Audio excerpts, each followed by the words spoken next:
Hello అండి, ఈరోజు మినపప్పు లేకుండా సింపుల్గా ఈజీగా త్వరగా ప్రిపేర్ చేసుకునే టిఫిన్ చేసుకుందామండి. ఈ దోశలు చాలా మెత్తగా సాఫ్ట్గా చాలా బాగుంటాయండి. దూదిలాగా నోట్లో అలా కరిగిపోతాయండి. మరి దీన్ని ప్రిపేర్ చేసుకోవడానికి ముందుగా చట్నీ కూడా ప్రిపేర్ చేసుకొని పెట్టుకోవాలండి.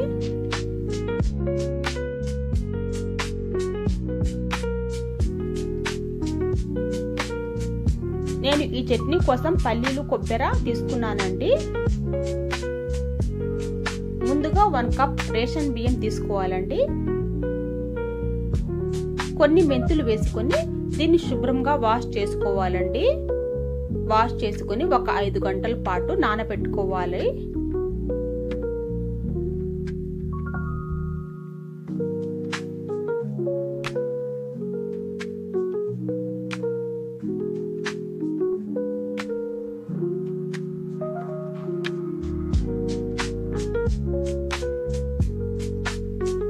ఐదు గంటలు నానిన తర్వాత దీన్ని మిక్సర్ జార్లో వేసుకొని మెత్తగా గ్రైండ్ చేసుకోవాలండి. పలుకు లేకుండా చాలా మెత్తగా సాఫ్ట్గా దీన్ని గ్రైండ్ చేసుకోవాలి.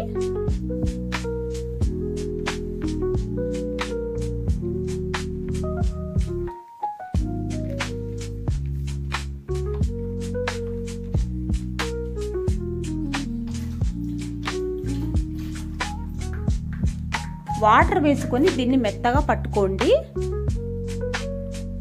మరి ఎక్కువగా వాటర్ పోయకుండా చూసుకొని వేసుకోండి. చూస్తున్నారు కదా, ఈ విధంగా పలుకు లేకుండా మెత్తగా దీన్ని పేస్ట్ లాగా చేసుకోవాలి. ఒక బౌల్లోకి ట్రాన్స్ఫర్ చేసుకోండి. 1 కప్ బియ్యానికి 2 కప్స్ బొరుగులు వేసుకుంటున్నానండి. దీంట్లో ఇసుక అది ఉంటుంది కాబట్టి వాటర్ వేసి దీన్ని శుభ్రంగా వాష్ చేసుకుని దీన్ని కూడా గ్రైండ్ చేసుకోవాలండి.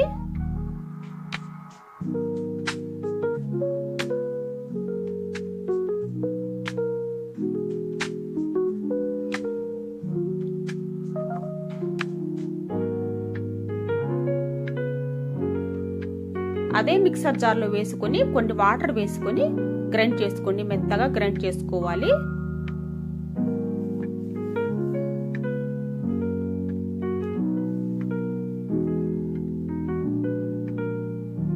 ఈ విధంగా గ్రైండ్ చేసిన తర్వాత ఈ బియ్య పిండిలో ఇది కూడా కలుపుకొని దీన్ని శుభ్రంగా కలుపుకోవాలండి. చక్కగా బాగా కలిసే విధంగా దీన్ని కలుపుకోవాలండి.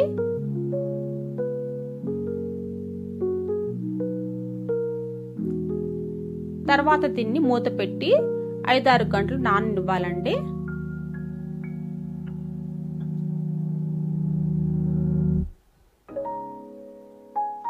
ఈలోగా చట్నీ ప్రిపేర్ చేసుకుందాము.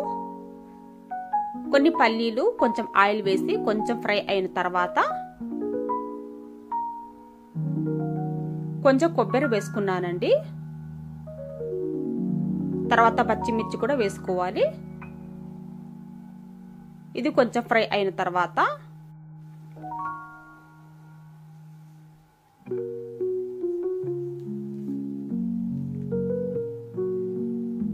ఈ విధంగా ఫ్రై అయిన తర్వాత దీన్ని మిక్సీ పట్టుకోవాలండి. ఇది చల్లారిన తర్వాత మిక్సీలో వేసుకోవాలండి.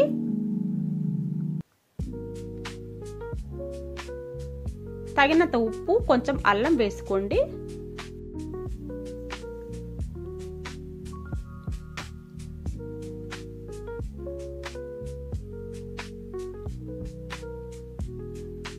చూడండి, ఈ విధంగా మిక్సీ పట్టిన తర్వాత కొంచెం వాటర్ వేసుకొని కావాలంటే మీరు కొంచెం చింతపండు వేసుకోవచ్చు.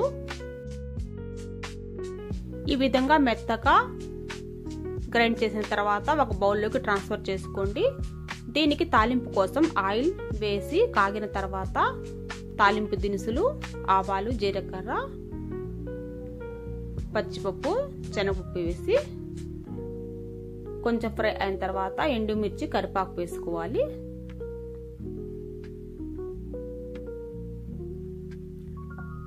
కొంచెం ఇంగు వేసుకోవాలండి. ఇది ఫ్రై అయిన తర్వాత ఈ చట్నీలో ఈ తాలింపును వేసుకోవాలండి. అంతే, టేస్టీ చట్నీ రెడీ అయింది. దీన్ని పక్కన పెట్టుకోండి. దోశలు వేసుకుందామండి. దోశ పిండి నాని పులిసిందండి.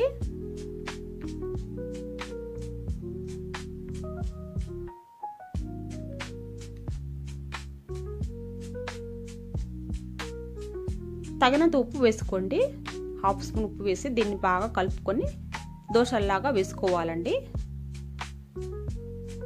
పెనం బాగా కాగిన తర్వాత కొంచెం ఆయిల్ అప్లై చేసుకోవాలండి. తర్వాత ఈ దోశ సెట్ దోశలాగా వేసుకోవాలండి. ఎక్కువగా స్ప్రెడ్ చేయకుండా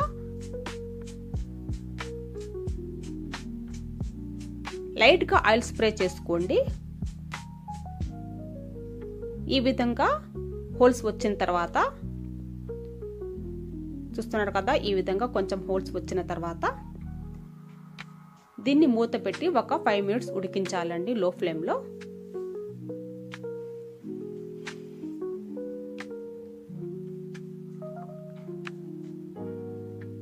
తిప్పి అటు ఒక 2 మినిట్స్ కాల్చాలండి. అంతేనండి, ఈజీగా త్వరగా ప్రిపేర్ చేసుకోవచ్చు.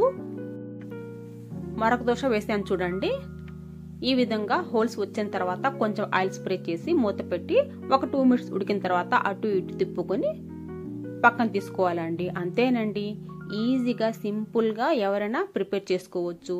ఎటువంటి మినపప్పు లేకుండా త్వరగా చేసుకోవచ్చండి.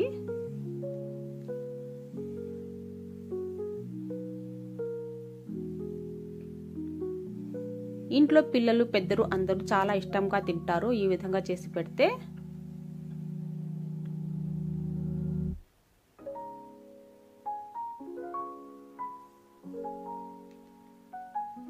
ఈ రెసిపీ నచ్చితే లైక్ అండ్ సబ్స్క్రైబ్ చేసుకోండి. Thanks for watching.